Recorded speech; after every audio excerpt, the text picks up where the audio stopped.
All right, welcome to Jack Dodson'S Racing Insider News this week. We're still remote from the Courthouse 2 shop. And Jack, you're in the Cortland studio? I'm in the Cortland studio right here in my living room. Got a long ways to travel. To get back and forth, but, I'm here. Yeah. Next week, we'll probably be back at the racetrack. This weekend, we'll be at Richmond. Yes. Let's go through and thank our marketing partners.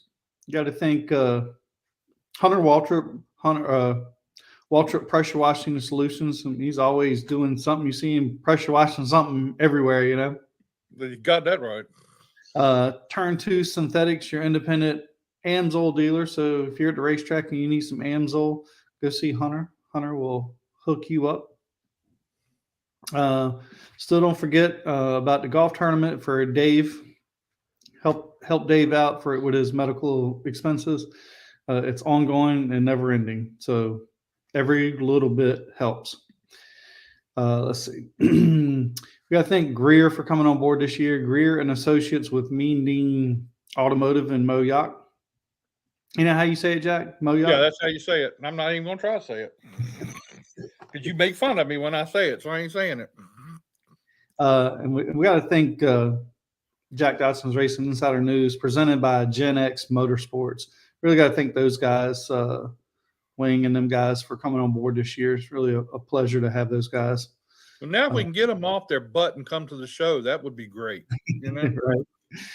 Right. Safety Clean, Performance Plus Motor Oil, Langley Speedway. I mean, we really can't thank Bill and Chuck enough for letting us make Langley Speedway our home of the show. It's been, it really has been so convenient for us having a show there. I don't even know the last time we've had to tell somebody where we do the show from and where they know. That's right. Everybody knows. I really don't remember the last time we had to explain to somebody where we were at. Bondurant Brothers Distillery. Those guys have been with us for a few years. MAYHEM Management. Thank Erin for the graphics and stuff that she does for us from time to time. MPM Marketing, Tanya McAllister, which is part of what was it, Speed 51 or whatever it is now, and does a lot with Lee Falk Motorsports. She's their people for every driver that comes through there for Lee Falk Motorsports. Black Acid Racing Apparel. If you need 1 shirt, 10 shirts, 1,000 shirts, or hats, tell them we sent you. Slinger Speed, if you want a t-shirt company from Hampton, you want to go see your stuff, go see Tim Brown over at Slinger Speed. And then VA 811, we're going to have Brian on here in a little bit, talk about VA 811, and they got a big race coming up for the Xfinity race at Martinsville. Factory Canopies and Fluid Logic. Man, really can't thank Todd. He's been with us for a long time now. And I noticed that, I can't think, the 77. He was doing a career day at school the other day, and I noticed that they had a Factory Canopies tent over the car. Connor Hall. Papa John's, normally we have pizza, but being we're not at the racetrack, we didn't get any tonight. But can't thank Papa John's for always providing us with pizza, with dinner every night. I mean, really can't thank them. I mean, me and Jack, we like to eat. GAC, Great American Company, Garamoa Amaya for staying with us for so long. Really got a big shout out to those guys. With that, we had some exciting racing this weekend. You ain't kidding. It was some good racing in all the series this weekend. A lot of people were unhappy with each other, but that's the way it goes. In the Cup Series, Tyler Reddick got the win. Now I'm gonna tell you something. That guy was on a rail in that race. I mean, 100%. He was behind on strategy, and he made it up on the track. He didn't make it up through caution flags or anything like that. He made it up on the track and took the lead like that. So that was but then he had those And 3 restarts. man, and I thought it was going to get him, but he had the car to beat. I mean, in a little bit, I was kind of hoping that Kyle would come up there and take it from him and be like, here you left this team and we're going to give. But I mean, really, you got to be proud or happy for both teams. Both of them made a change. Both of them have already won a race this year, the team and, all 3 scenarios, I guess you should say. I guess except the 18 team. I guess I didn't really count that one in there. But the 18, Tyler Reddick and Kyle Busch. And honestly, man, I think this RCR and Kyle Busch is it's working. I mean, I think this has been a match that you wouldn't have think that would ever happen. And I think it's working. I think he's bringing a lot of stuff to the table over there. I think that they're listening to him. It's funny. I seen him interview with Austin Dillon, and he's like, he just gotten so close with him. He's bringing a lot of ideas about the car to the team.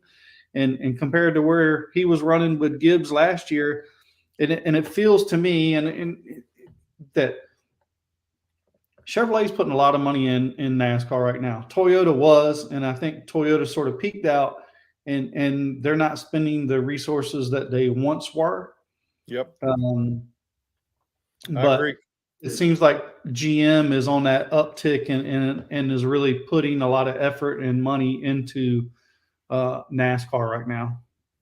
And the thing about it is with Kyle Busch, he drove Tyler Reddick very clean the other day. Yeah. I mean, it could have been a situation he could have took Tyler Reddick out, but he drove him clean. William Byron drove pretty clean toward him. Of course, he got spun a little bit there at the end of the race too. But that was a good race, and everybody come out of it. And you actually see Kyle Busch after the race with a little bit of a smile on his face. Yeah. He looks like he's beginning to enjoy this again. So I think that's really big. So anyway, I think that's cool. He wasn't mad. No. In the Xfinity race, AJ Allmendinger got the win. The Dinger gets the win in the Xfinity race. And there again, him and Byron were really, I mean, it was a close race between the two of them in that race. Yeah. But Allmendinger pulled it out. And if anybody stayed around and saw that truck race Saturday, that was a good truck race. Mm-hmm. And Zane Smith, I ain't going to say nothing bad about him or anything like that. I'm not going to call him Galdashian or anything like that. But, I mean, burn that truck down there at Victory Lane was unbelievable. I mean, that thing caught on fire in a hurry.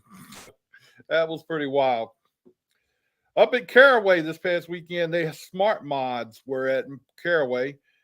Brandon Ward got the win. Joey Coulter was second, and Bobby Meismer Jr. was third. Up at Kingsport, in the late model race at Kingsport this past weekend, Keith Helton got the late model win up there.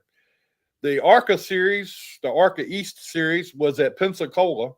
William Sawalich got the win. Luke Finhouse finished second, and Jake Finch finished third. And we're going to have Jake with us in just a few minutes on the show, and he got a third place finish there. In the Cars Tour race down at Florence, I don't know if you watched that. I did not.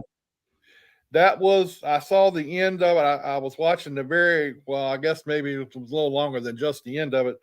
But again, Butterbean ran extremely well in that race. I mean, he was leading towards the end of it, did a great job. And, of course, Carson Kvapil got him, I think, with a couple of laps left in the race. Carson Kvapil got around him, but that was a pretty good race. Ronnie Bassett Jr. finished third.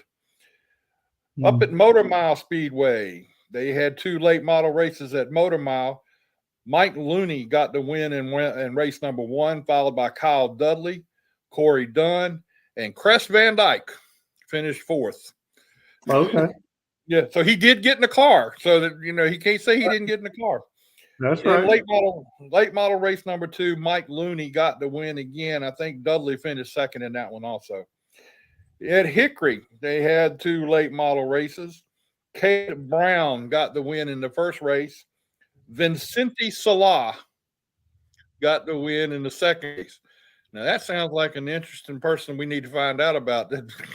That's a different name all the way around. Yeah. In the limited late model race, Chase James got the win. And in the super trucks, Ashley Huffman got the win in the super trucks. Got a lot of tracks opening up this weekend. Dominion is opening up this weekend. Got their first race on Saturday night. Next Saturday night on April the 8th, that is Pepsi night at the races here at Langley Speedway. At Langley Speedway, I said here. We're not really here right now. Yeah, right. Anyway, April the 8th, the race start at 5 o'clock. We're going to make sure everybody knows 5 o'clock will start. Pit gates open at 11. Grandstand gates open at 2. And practice starts at 12:30. They will have the Huns Recycling Factory Champ Carts, the Taylor Waste Services late models, the old school video game Super Streets, Harris Truck Super Trucks, the Farley Financial U Cars. The second race for the Taylor Waste Service late models will be run that night, and then the Parts Barn Enduros. So be sure to remember it's 5 o'clock when that race, when they'll be starting the race. Pre-race ceremony start at 4:50. So that's pretty good. It's going to be different. I mean, it's going to be interesting to kind of be racing when, with the sun out for a lot of classes. I mean, I'd imagine it's going to be different. I'm curious how well it's going to do. Yeah, I mean, you got to do something to try to get more people in the stands, and we all got to do a better job of bringing people in and. Well, you got to think about the weather and everything. It's good that you're not going to be having people there at night when it's be so cold, and everybody's going to be out and gone by the time it really gets cold. So that's a good deal. I mean, and what is this? First 4 races or 6 races? It's the first. It's through the end of the month, through the end of April. May they start the regular schedules in May. And then the last month of the season, all the way through the end of the year. I'm not sure how many races that is.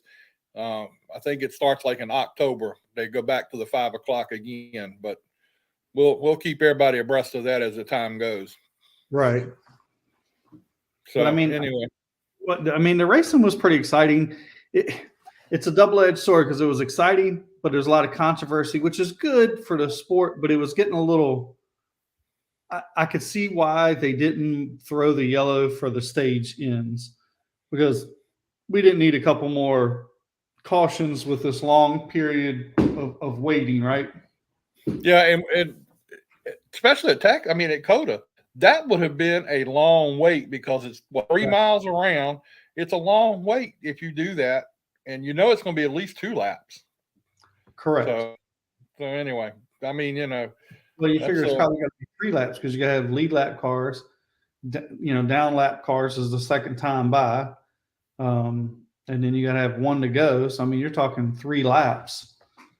Yeah, that's right. Yeah. So at 3 miles at 50, 60 miles an hour, that's what, 10 minutes, 15 minutes. I don't know.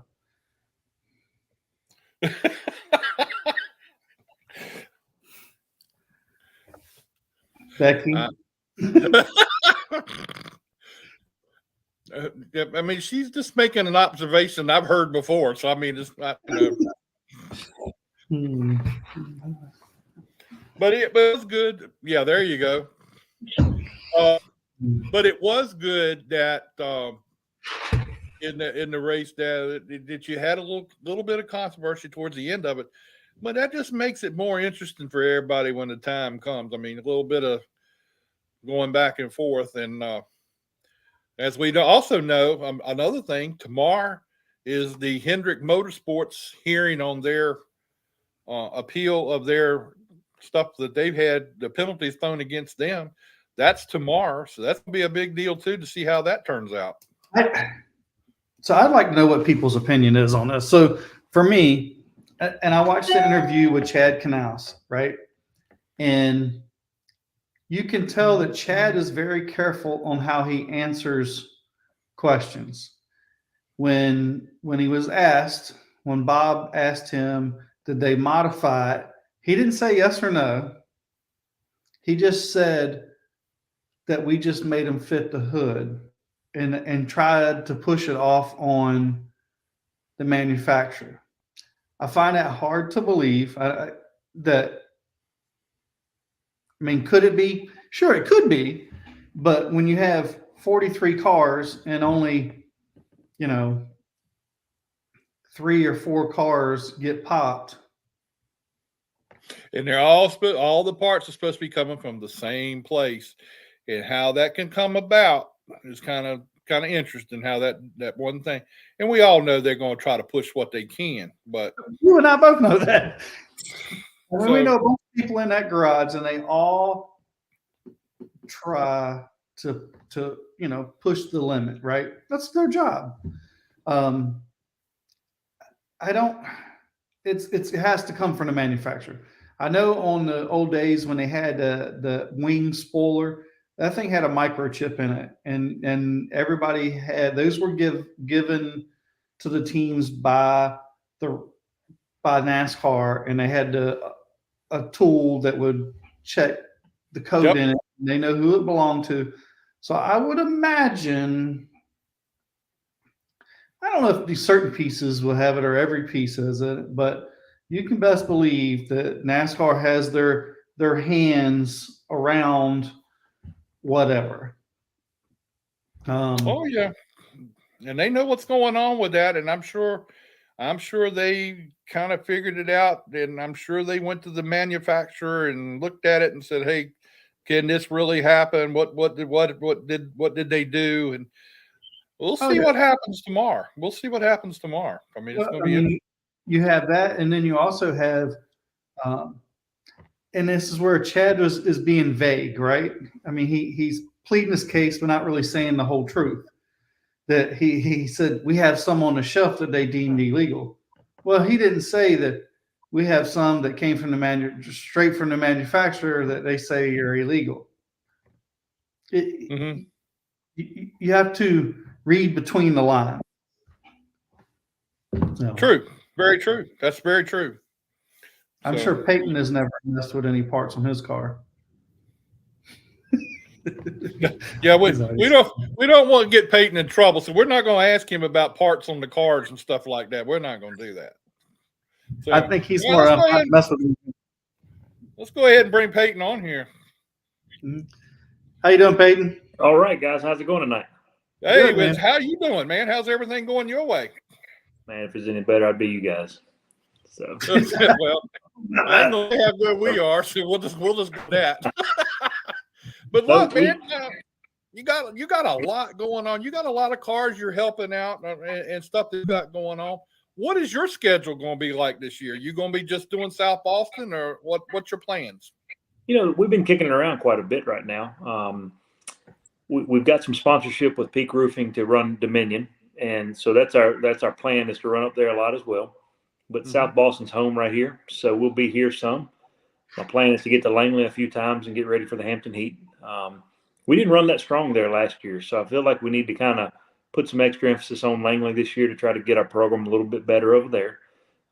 We've got Landon Pimbleton going to run the Cars Tour with us this year, and Landon is trying to get a little better on the low grip tracks. That's been a struggle for us. We've got the high grip tracks. We've had pretty good success there, but the places like Florence and Kinley and Langley have struggled a little bit. So my goal right now is to try to move around to some of the lower grip tracks throughout the summer.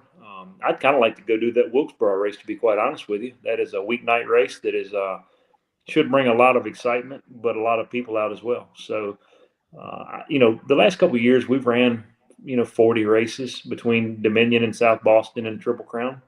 So I don't know that we'll run that many this year, but we'll see how it goes. I mean, you got involvement in a lot of those things, but you're regular there at South Boston. You've been at Dominion and run, I don't know, a bunch of races at Dominion. But how much do you spend when you're racing? How much time do you spend looking at what Landon and all those guys are doing in the Cars Tour or whatever else you got going on? Well, that is something that my priorities kind of had to change a little bit a few years ago. My dad had some heart surgery back about 4 years ago, and I've been kind of, since that day, I've been kind of full bore into our construction company, doing the grading side of things. And we've got some other stuff going on right now that pulls me away during the week. But it has also given me an opportunity to kind of sit back. I'm not turning wrenches every day in the shop like I was. So it gives me time to kind of sit back and analyze things a little bit. And, like this past weekend, Landon was running down at Florence. I watched every lap of that race on Flow TV, watching Dartfish videos, trying to analyze what's going on and kind of the broad picture. And HC and myself have a good relationship. We talk.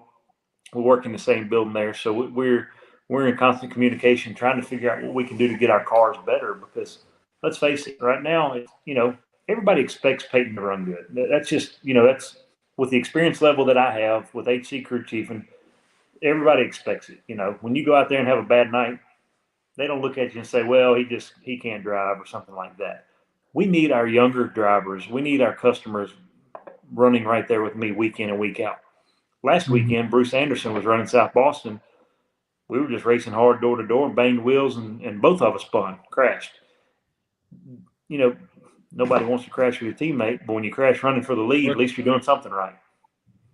Yeah, that's right.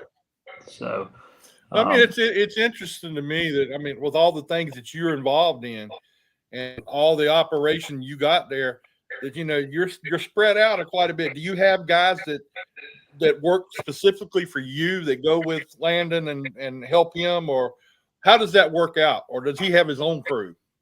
So in our race shop, we've got 5 guys that work there full time, and typically we break one full-time guy off per car.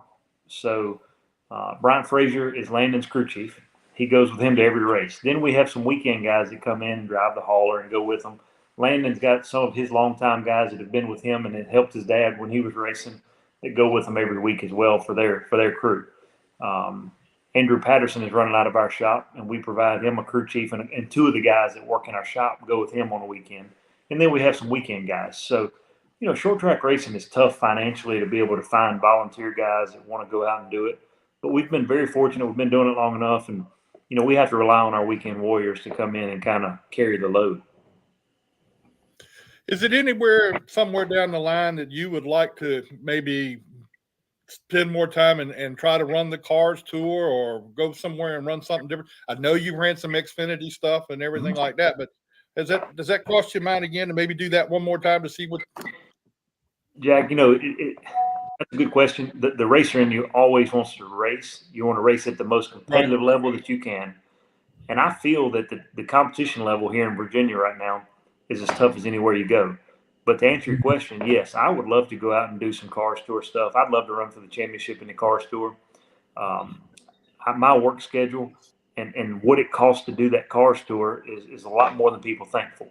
It's not a cheap series to run with the competition levels that are out there right now. But, the same guys that run in the Cars Tour and run up front come to South Boston, come to Langley, come to Dominion, and they're not dominant cars. They just run with us, and you see guys float in and go do the Cars Tour that run very competitive. Last year Lane Riggs run very well at South Boston week in and week out, and then when the Cars Tour come in, he run very well in the Cars Tour. So it wasn't like it's a big dynamic. It's not a big change in the competition level. It's just different. It's just traveling to different tracks. There's a lot of fun in just getting out and doing something different. I tell everybody, South Boston, you run every week there.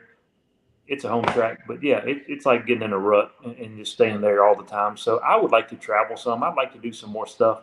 As far as Xfinity and trucks or stuff like that, let's face it, at 39 years old, those days have probably gone. But yes, I still have that burning desire to get in a competitive car and prove yourself on that level. Don't get me wrong. I would love to do it. That's a racer in all of us, Yeah. If there's a competitive wheelbarrow race somewhere this weekend, I want to be there. So has Willie Mullins talked you into coming up and running a go-kart at his track yet? I mean, I don't know if those things have enough roll cage for me. I'll be honest with you. They rub tires pretty good over there. Yeah, I mean, I've heard some terrible stories about what goes on over there. So that's unbelievable. Look, You and HC have been, your brothers and everything and everything. but do you all ever bump heads about certain things? I mean, y'all look like you get along very well, but do y'all ever, not like you and Lee Pulliam used to get along or something like that, but you know what I'm talking about. So anybody that knows my brother, he is one of the most mild-mannered people you've ever been around. It's hard to get an argument with 8C Sellers, but yeah, you know, yes, he's my brother. There's 5 years age difference between us, but I've always looked at him more of a mentor than a brother. But on the same token, we grew up in the same household. We got along well. He was always that guy that I looked up to and respected, and hadn't changed here today. You know, in our racing career, he has always been the one that was been laser focused on racing. I was out playing football, playing soccer, whatever it was. He had that laser focus the whole time to work on race cars and be the best he could be. And I've been able to just kind of ride his coattails and be able to do what I love to do, to drive.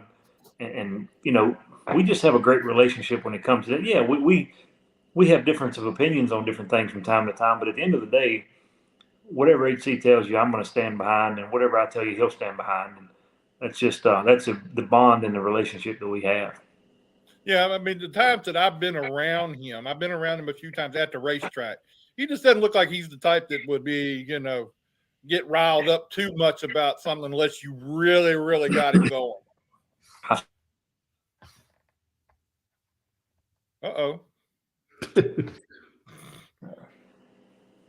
Oh, there he is. He's back.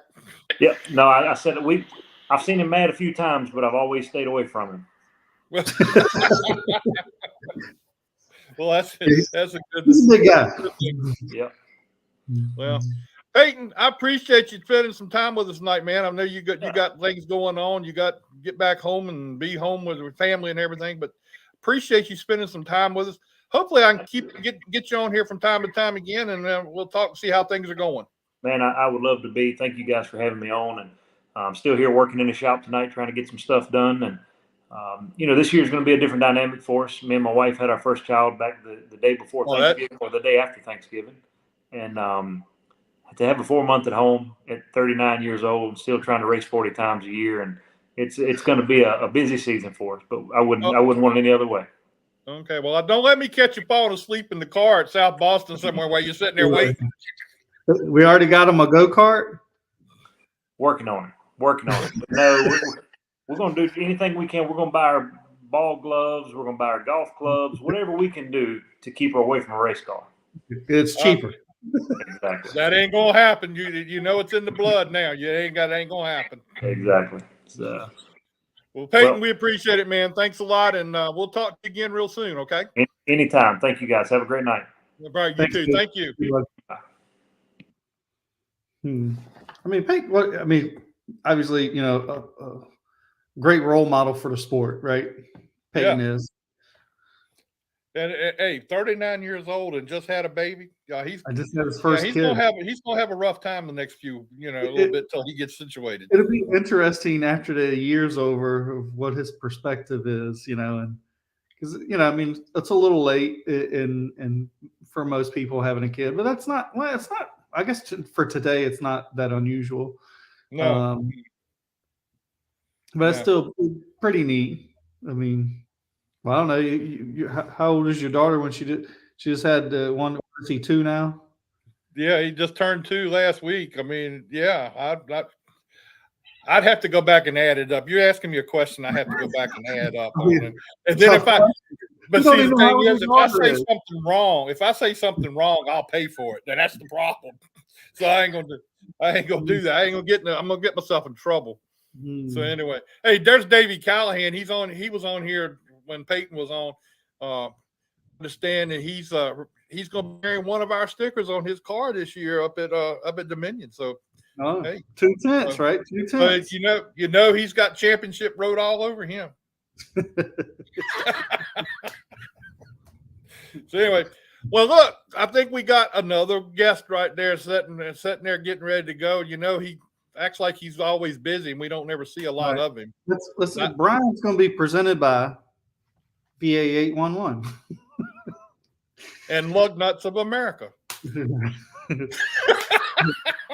What's up, Brian? How you doing, man? What are you doing, buddy? How you doing?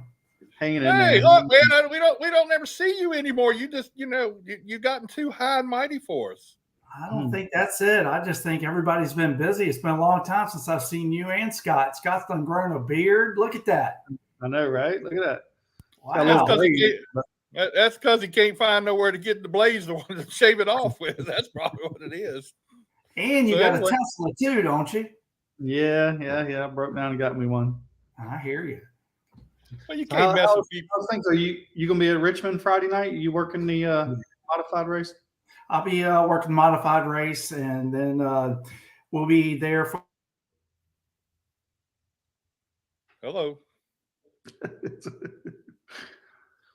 He froze up on us. Huh?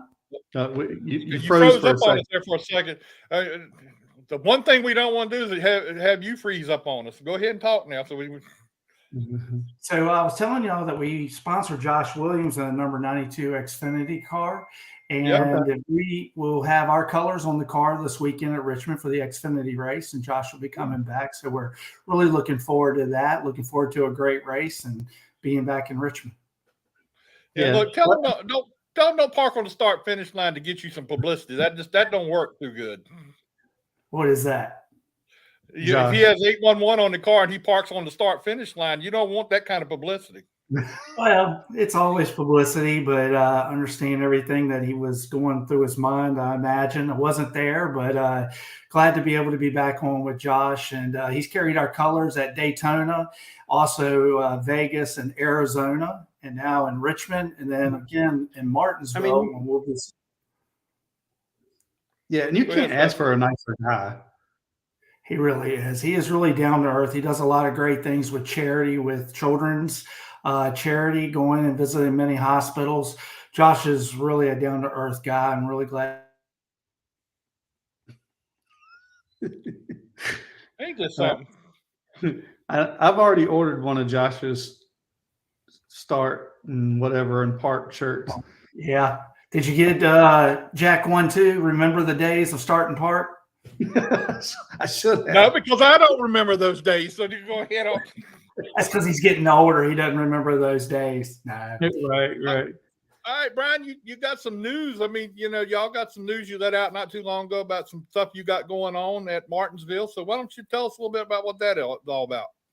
Well, we're really proud to announce that we're going to be the Xfinity sponsor for the call811.com before you dig 250, which will be Saturday, April the 15th.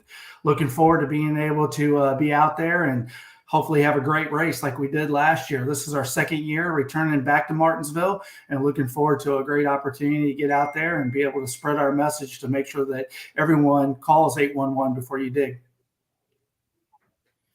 Brian, do you ever get to spend any time at home? I mean, every time I turn around, you're up here. I mean, or somewhere in Virginia, never at home. Do you get any time to spend at home? Well, it's not like the days when I was with North Carolina. I spent a little bit of time away from home back in those days, but I am now with Virginia 811 and just was promoted to public awareness manager. So I'm really glad for that. Yeah, I mean, I'm up there quite a bit, but once I get everything all situated and we just hired on a new liaison, maybe I'll be able to spend a little bit more time in Charlotte. No, that'd be cool. And I see you went on this great big vacation down in the, down in the Caribbean or wherever you were at down there. I mean, you can't mess with people that's got it going on like you do. That's only because I hang out with Ray Highsmith. Now that was our getaway vacation beginning of the year. I've never done that before. I've never taken the first week of the year and done a vacation, but I really want to tell everybody you need to try that sometime. Get over the holidays, then all of a sudden enjoy yourself. But it was really great weather, and of course Ray had to jump off that big cliff, and y'all have to ask him about that sometime. Oh yeah, I saw something about he did that. I didn't see him do it, but I saw that he did it. That's a pretty big deal there for him to do that. As old as he is, There's never a dull moment with Ray, right?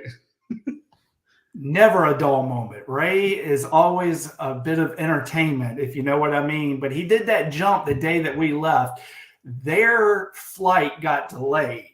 So they came in a day late. They stayed that extra day, and we had left, and we didn't really think he was going to jump off the cliff, but he sent us plenty of video of it. Well, I'm sure he let you know what was going on. So, Brian, I just want to let everyone know, if you get the opportunity, can come out to the call811.com Xfinity race, please do so. It's going to be a great event. Make sure you stop by the Midway, be able to see us. We're going to end up having our whole team out there. And a lot of people think that this is just Virginia 811 putting it on, or North Carolina 811. It's not actually. 811's in every state. We want everyone to make sure that you contact or call 811 before you do any digging, get those public utilities marked. But all the call centers have came together. We're going to have Arizona there, Georgia, South Carolina, North Carolina, Tennessee, Virginia, even Stake Center, Verizon. All of them have really helped us put all this together and be able to sponsor this event. And we're very, very grateful for that. Looking forward to a long partnership with NASCAR. Is this going to continue on, hopefully, or is this just a year-to-year deal with Martinsville? I think we've got the goal to be able to carry it on. You know, last year we started off with the Xfinity race out in Martinsville, but we also sponsor out at the Arizona Raceway for the Arizona811.com. And then all of a sudden it grew into us partnering with Josh Williams, and now we're back in Martinsville. Who knows where we'll be next year, but you always look forward to being able to build off of that. I think we're doing a really great job with it. How many people are you 811 are they sponsoring, or Virginia 811 maybe sponsoring around the area around here right now? I know there's a few of them. Well, there's quite a few. Right now, we're sponsoring in Virginia. We're sponsoring Miley Smith in her Bandolero, and now she's going to be in a Champ Kart, which they just announced. We sponsor Kayla Searles, who races out at Dominion and will be racing out at Langley in a modified. Really happy to be on her car, and she's been a guest on y'all's show many times. Yes. And then we also sponsor Charles Smith out at Motor Mile Speedway. And then we're also a sponsor out at Langley Speedway. So we're really glad to be able to do that here in Virginia. But down in North Carolina, the talent's just as good. You got Roger Bell, who North Carolina 811 sponsors out at Dixieland Speedway. And then also Matthew Nance, who last year took the championship in the late model. What was that, Blue Ridge late models? And really, he's a great guy. I think that's our 4th year of sponsoring him in the North Carolina area. A lot of wins coming that way. And then, as many of y'all know, we're the caution sponsor out at Bowman Gray Stadium. So the name could be said 5 times a night or 25 times a night. Depends on how many cautions fly. The 811 caution comes out for, anything that's happening on the track. Hey, Brian. So how much? Go ahead, Scott. I was just going to ask for people out there, for the racers that are out there, they always want a sponsor, and they don't know what it takes to get a sponsor. And from the sponsor's perspective, what are you looking for in a team or a person? I know a lot of people are like, well, I win races. Well, for a sponsor, they need a return on their investment. So how does that work for your perspective? I saw 2 people from Langley that were really good with sponsors, and one of them was Rick Kadovic. And I kind of just followed Rick on Facebook and saw how they were doing their things. But the other one is a gentleman I went to school with, and that was Mark Wirtz. I mean, he's just a sponsor's dream. And I just kind of looked at that, and I saw how he was doing. And when I went to NC811, kind of came up with the idea. Y'all guys really helped me start it. Y'all were the flagship of NC811, being able to sponsor a show and being able to get the word out. So what we look for when we do a sponsorship is someone that's going to bring value to what we're trying to put out there. And it really helps, like with Charles Smith, he's in the business. So he's an inspector. He calls 811 or contacts 811 every day. And he knows the business. So he brings really good value to it. And then we just got involved. Miley Smith is really good. She is someone that can really relate to press and everything else and gets that attention. And we saw a lot of value in that. And then also like Matthew Nance. I mean, he travels around and he's always bringing good value to us. But here's the one thing that they really do, and I think every sponsor looks for this: social media.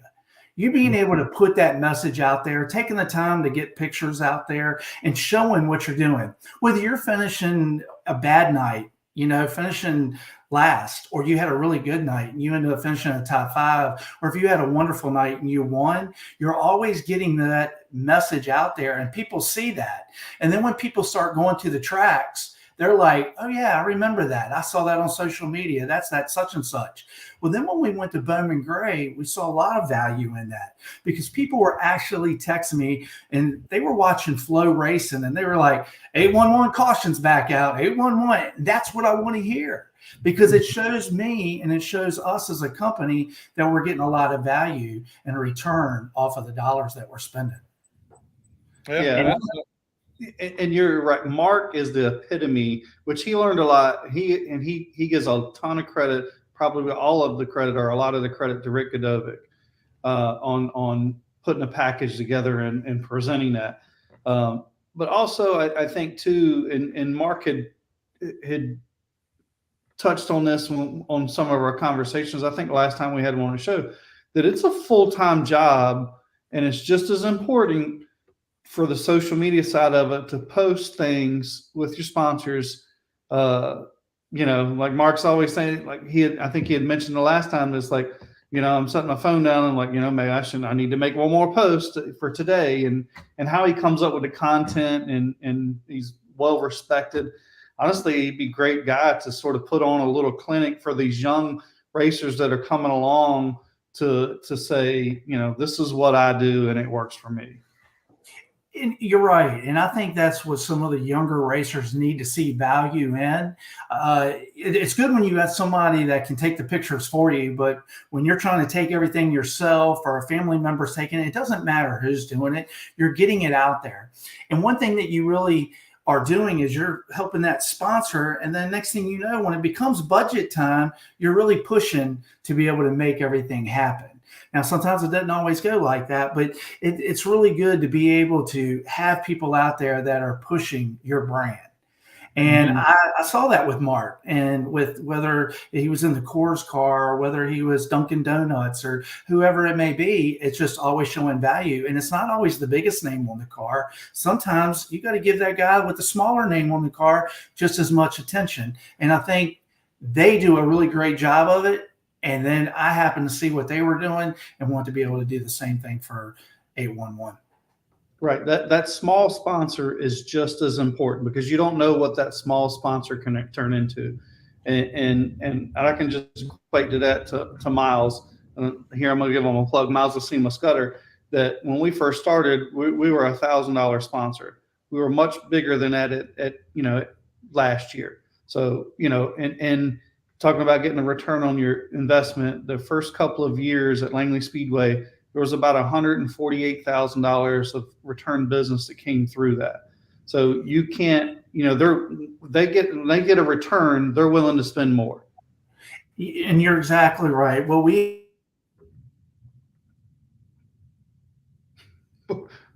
Brian, we're going to get him some internet. I know my internet's really messing up here at the house. They're building 4 houses around me. I guarantee you they've nicked my cable and didn't call me on one. But see how I got that plug in there? Yeah, that was good. I like that. But what you're doing is you're taking a sponsor, and you never know how large it could be. You never knew that Miles could turn in from this to this.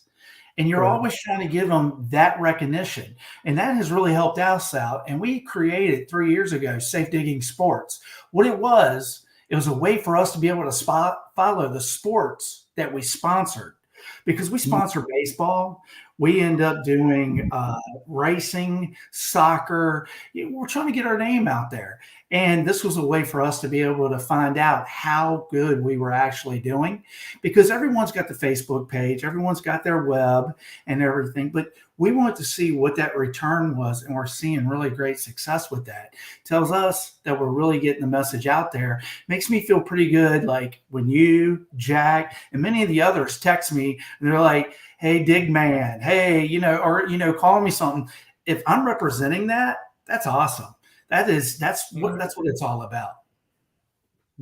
Well, you've done a great job with it. I think you've got some good people to sponsor out there and be a part of it. Even Roger Bell. I mean, you know, I'm not going to tell him how good he is, but you know, he's pretty good at doing what he does with the sponsors and stuff like that. So, and he really is. And I want to let everyone know how we came across Roger Bell. It all came about because of a conversation us three had. And y'all had him on the show. I really liked his personality. And again, didn't have a whole lot of money to be able to give him. And I said, listen, you know, we got this. What do you think? And he's like, man, I really appreciate it. And he never stopped thanking me. And we stayed in contact. That developed from one sponsor to another sponsor, Piedmont Natural Gas. Now he's carrying those colors again this year. I'm not even there at NC811, and they're still carrying it. And I'm really glad for that because they saw a lot of value in him. And I just got to say that you never know when your opportunity is going to strike or who you may know that can help you. Networking is everything. People don't know your story until you tell it. Very true. And he's got a good story to tell. He's got a real good story to tell about how he got back into racing. Yeah. Huh? And he's just such a likable guy. Oh, he really is. But I like the way Jack said that. I didn't realize until I was talking to y'all how he got back into racing. Oh, yeah. You can't make that story up. No. And I like those kind of stories when somebody says, yeah, I won that car during a raffle. You did what? And then you got in and won with it? Right. And it wasn't, he didn't even have the money. Somebody gave him the $50. That's what he told me. That's right. Yeah, he didn't. Yeah, he didn't have the money for it. Well, Brian, looking forward to it. I do want to let y'all know one thing. I'm hoping to be able to get some grandstand tickets for Martinsville Xfinity race. I'll be getting in touch with y'all guys, and maybe you'll be able to give them away during next week's show. So anybody that would like to be able to come out to the Xfinity race on Saturday, April the 15th, start time 7:30, call 811.com before you dig. We would definitely love to see you there and also be able to see you. Stop on by and check us out in the Midway. We're going to do that. So good luck to you. Have a little fun. Maybe stay at home for a day or so, maybe, and see how you can do there, you know. I hit the road at 5 o'clock. Huh? I hit the road tomorrow morning at 5 o'clock. I'll be home late Saturday night. And then you got to get up the road here. You're going to be up here this weekend, so that's pretty cool. Yeah. All right, man. Well, hopefully we'll see you around and talk to you again real soon. And we appreciate everything you do for us. Thank you, man. Thank you for having me on the show. Y'all have a great week. All right, you too, man. We'll talk to you later. I mean, we owe Brian a lot. Brian's been very good to us. Yeah, he hasn't. I'm not going to tell him to his face, but yeah, I'm not going to say anything to his face about how he's been. But you know, he's a pretty good fella, even though he has that nickname Lugnut. You know, but. Eddie Clark said, "Hello, guys," and Lugnut. I was waiting for him to say something about that. He never did. So, well, he probably didn't see it. I don't know if you could see it on their end or not. No, well, I don't know either. Well, I'm waiting on Jake Fitch to call in here or get on the show here in a few minutes. But so we got a lot going on. I understand they're practicing out at Langley this weekend too. Yeah, it looks like it. Yeah. Preseason practice out at Langley this Saturday. That's going to be going on. Of course, Richmond's this weekend. That's going to be a big deal up there this week. So we'll be a part of that, and everything's going to be pretty good. Yeah, I mean, it'd be good to get to the Cup race this weekend. Me and Jack will be at Richmond. Check in with our buddies. We'll go over and see what Andrew's got to eat and see what the media center's got. But I'm sure what Andrew's got is going to be. I'm sure of that. I'm sure of that. You know, it's pretty bad when we have to decide what which way we're going to go because we have to stop and get something to eat. You know, that's just the way it is. What's up, Gary? What's really embarrassing is when you go by Andrews and pick up the stuff and go to the media center and eat it. That's not good either. People are like, where'd you get that? That's right. I did that last year. That was kind of everybody wanted to know where they ain't got none of that here.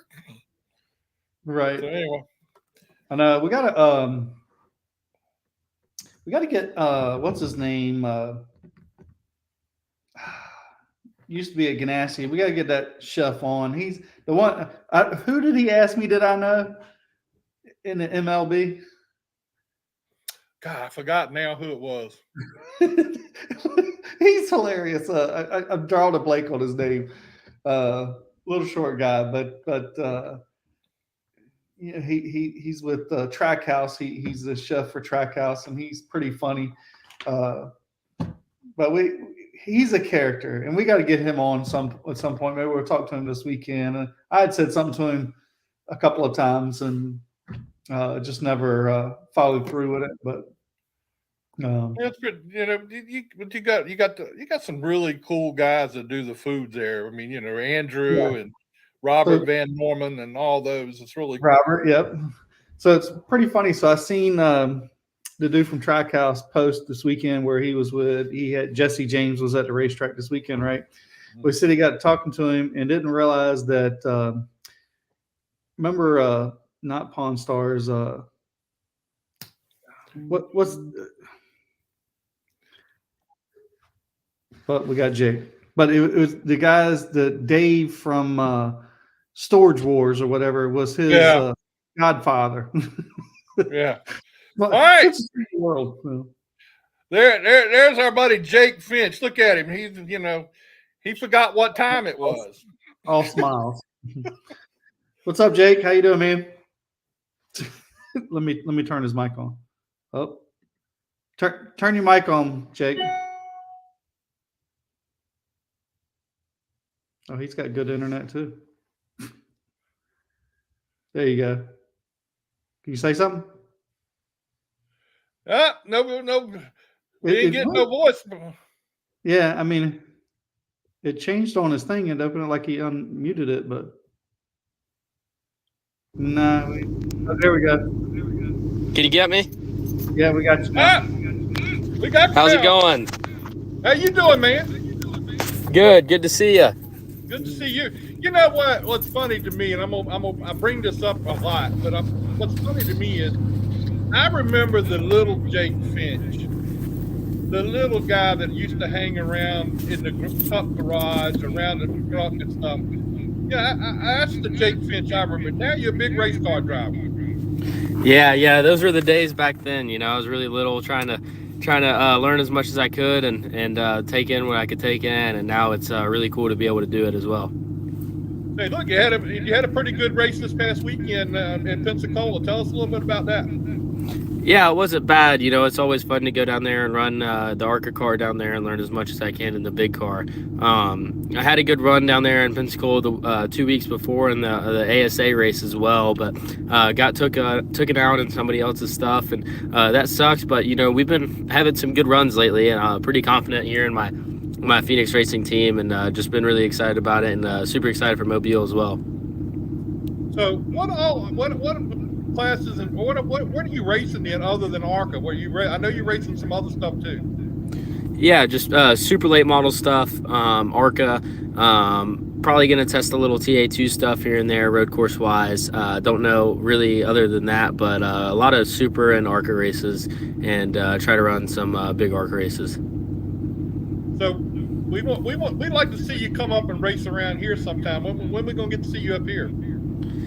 Yeah, I don't know. Honestly. I know up north I'm running Winchester and Pocono and Michigan and Kansas, those places. So excited for those. But other than that, I don't really know my up north races all figured out yet. What's it like, Jake, to have your dad, who's been such an integral part of racing for a long, long time? What's it like to have him involved in your racing?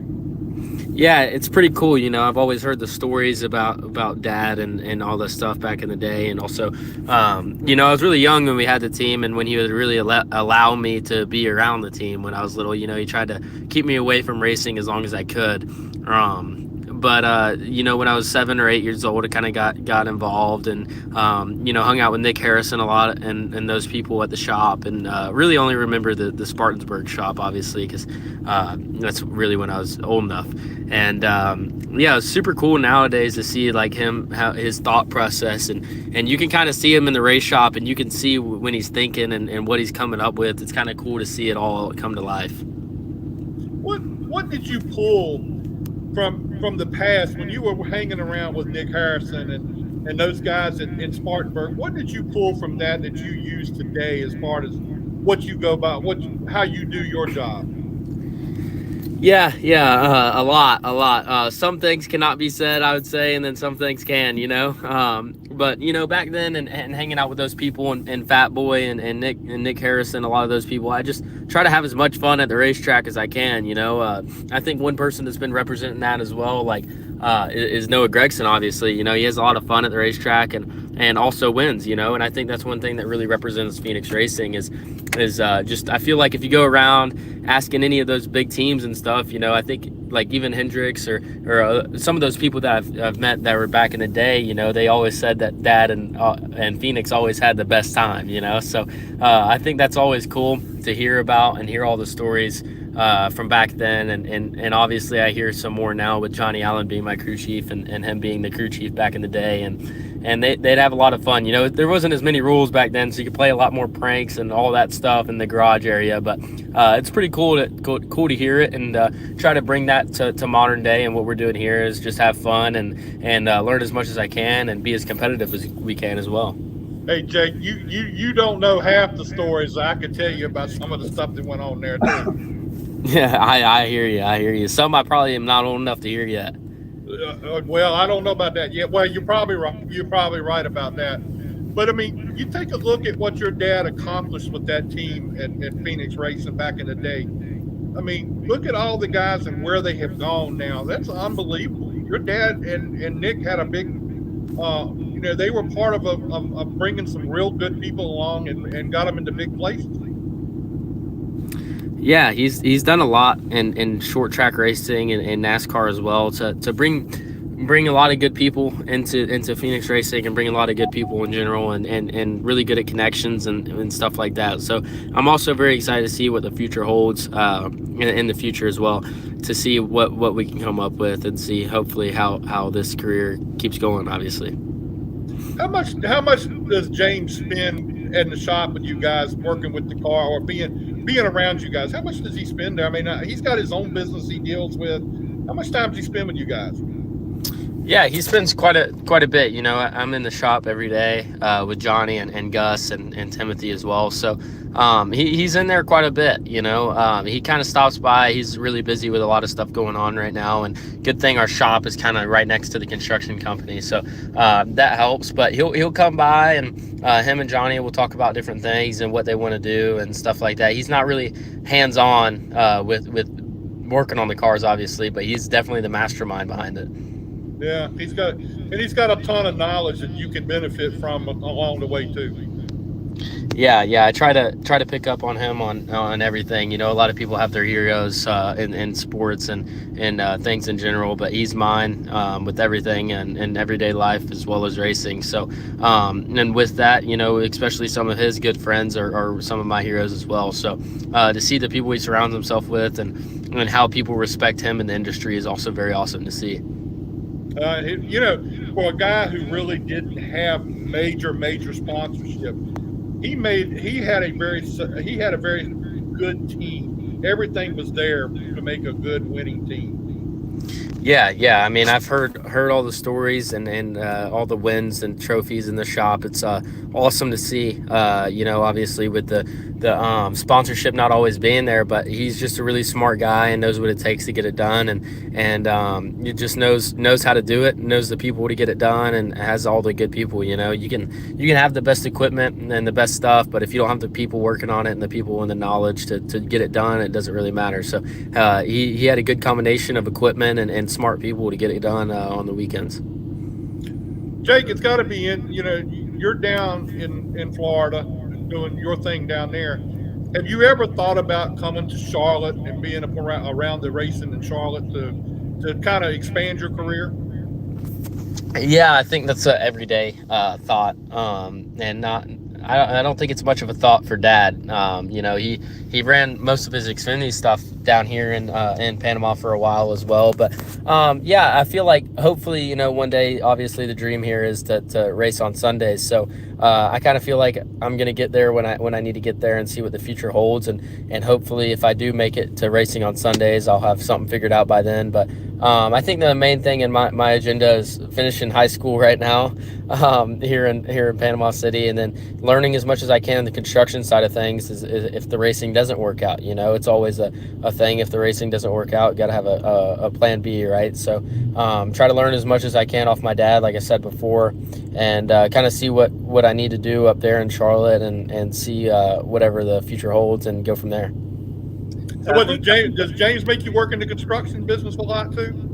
Yeah. He told me the day I get out of school, I gotta go out there on different jobs every week, and I go out there quite a bit. My nephew's one of the main people here at Phoenix as well, so I go out there with him on the job sites and kind of learn from him as well. You know, it's funny because he's my nephew, but he's about 26, so he's definitely a little bit older than me, but he holds a lot of knowledge that he's learned from my dad and other people as well. And most of the people in the construction side of things have been there for 50 plus years, so try to go out there and learn from them and see what I can retain from there.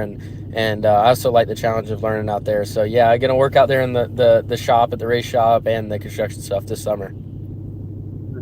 I think that's pretty cool. It's pretty admirable of you having a backup plan and wanting to work in the construction business. But do you have a plan, or do y'all have a plan, like maybe to do like some truck races or Xfinity races coming up in the near future? Yeah, that's a good question. Kind of put on the spot there, right? But no, I don't know anything really. We haven't really talked about it.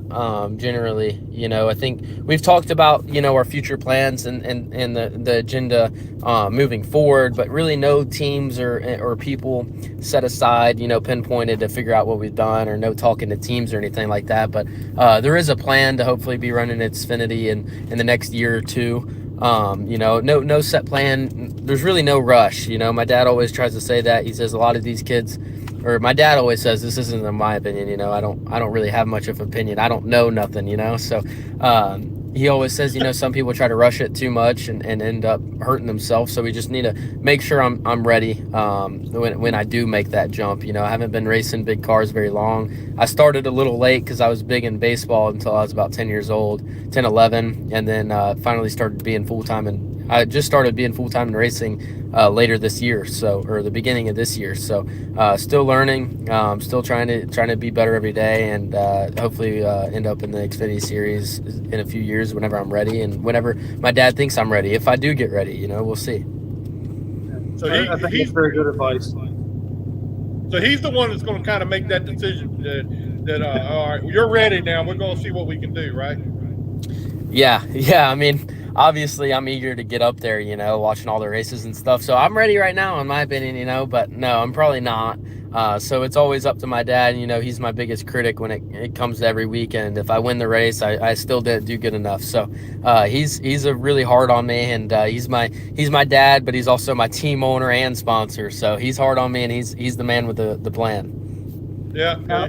Does that make it tough because he is your? Does that make it tough because he is your father and he is the car owner and he is your, you know, I mean, he's the one that kind of holds all the chips in his hand. Does that make it difficult, or do you guys still have a very good relationship? I wouldn't say it makes it difficult. It makes it challenging for sure. You know, I think the thing is sometimes, you know, sometimes you want to do here a good job, right? Every once in a while, and he will. But I think it's also a hard part, and I've always been raised like that. And if anybody knows how dad is, you know, he's really hard on it, and he has a very big opinion, you know. So once he has his opinion, that's what it is, and it don't matter how it is. So try to learn as much as I can off him and learn what he can tell me, and try to take everything with a grain of salt and see where I can go from that.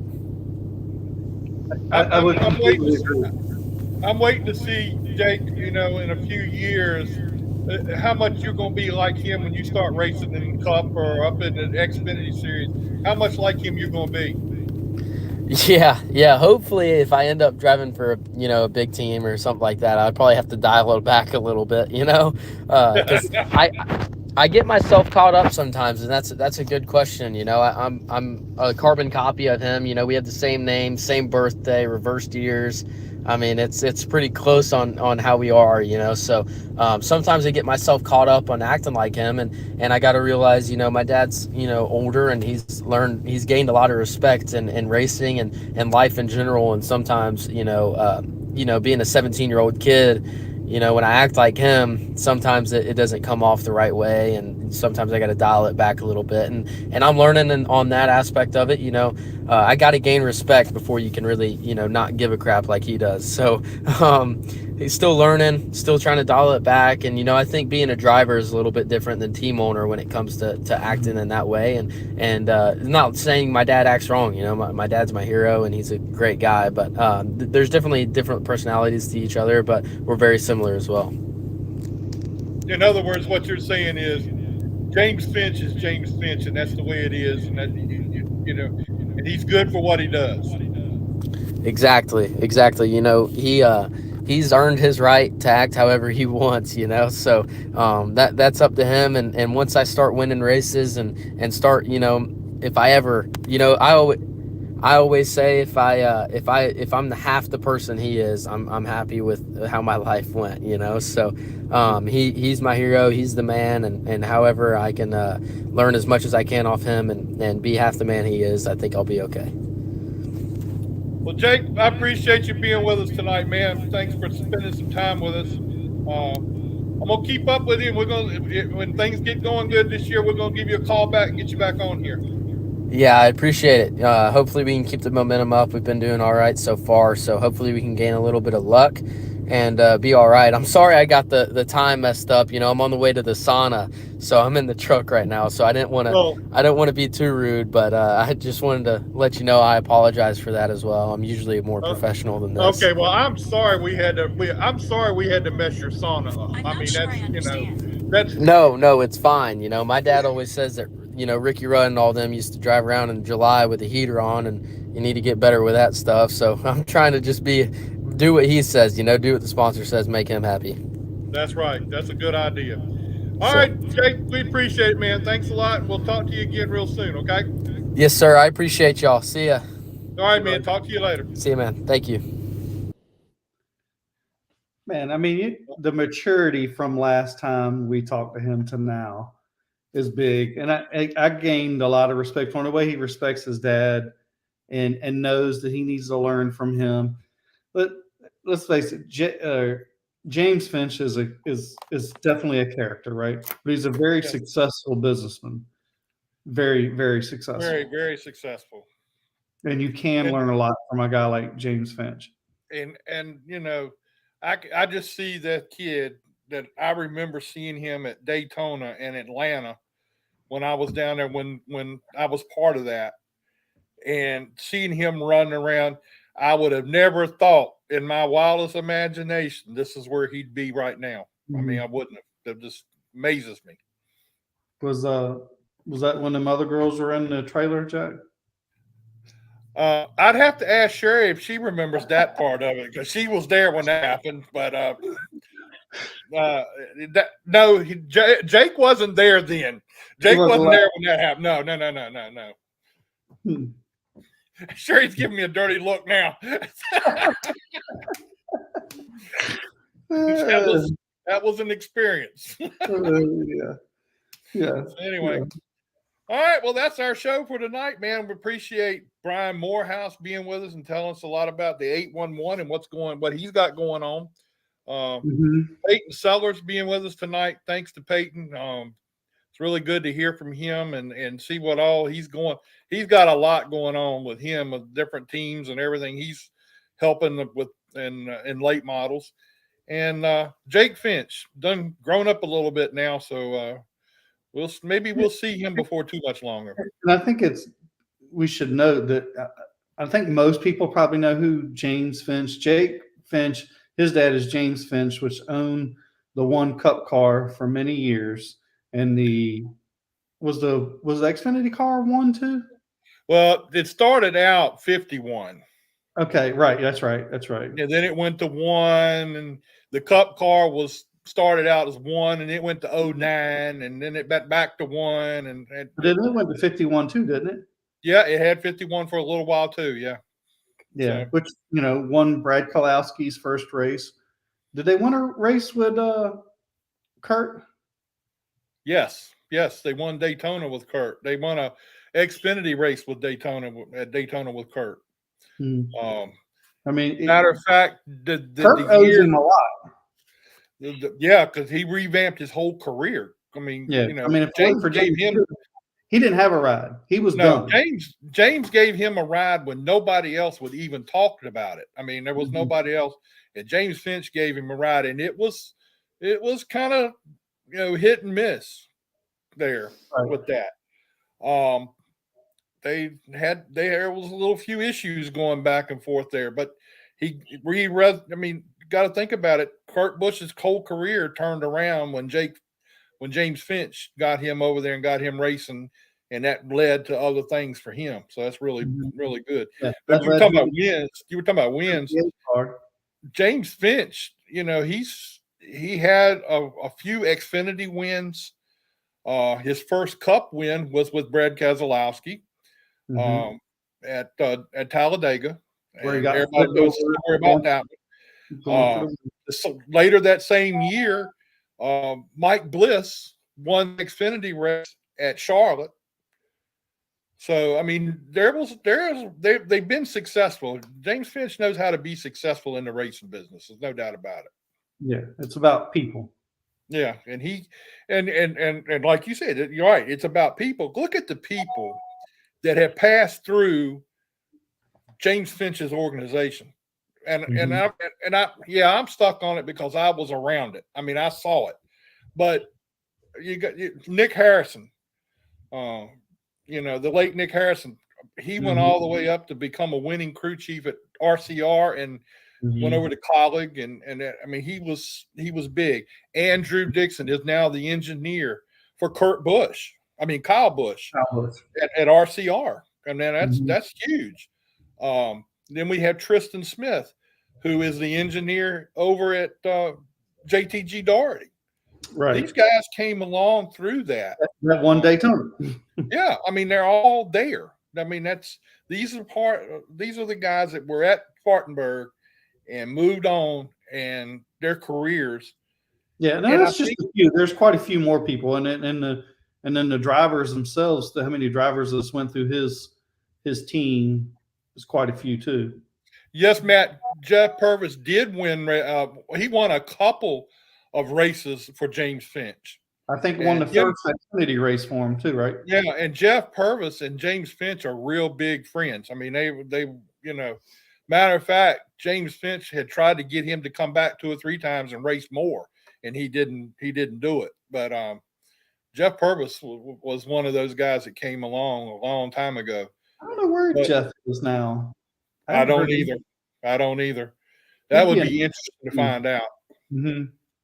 But along the same lines about James Finch and Phoenix Racing at Spartanburg and all these guys that come along, I think the reason why they were all successful, they got to do so many things. There wasn't an underneath man or wasn't a front tire man. Oh. They did everything, and they had Cup cars, Xfinity cars, ARCA cars, and at one time they even had a truck that Billy Ballou was involved with. Right. So I mean, they did a little bit of everything, and I think that's what made them a success in their career later on. So yeah, well, there was no restrictions, and it was just down to earth guys that wanted to race. I mean, it's kind of like RCR and Stewart Haas Racing has that same kind of atmospheres. They're just racers. They're not big engineer. I mean, they all have engineering departments, but they're not just solely on engineering stuff and technology. It's old school racers and out of the box thinking. And I think that's what's made those places successful over the years.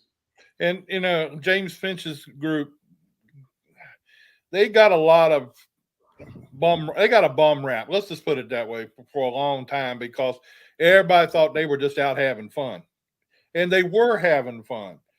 But when it come to the race, those guys were dead serious about their racing. There's no doubt about it. Yeah. All of them were. And I thought that was pretty cool. Yeah, 100%. But you should reach out to Jake and see if he can get a hold of Jeff Purvis to see if we can get him on. I think that I would like to do that, and I would love to have James Finch come on here one time. I've been trying so hard to get him on here, but he's trying to pull the Rodney Brickhouse thing on me, and I'm gonna get that accomplished one day. one day. I'm gonna get it accomplished, and I'm gonna get Bobby Webb. That's another one I've been wanting to talk to. Get Bobby Webb on here too. And I might have to go through Roger Bell to get Bobby Webb on here, but I'm gonna do it one way or the other. Yeah, Roger could probably get it done. Yeah, we can't get it. I can't get it done, so we have to do something like that.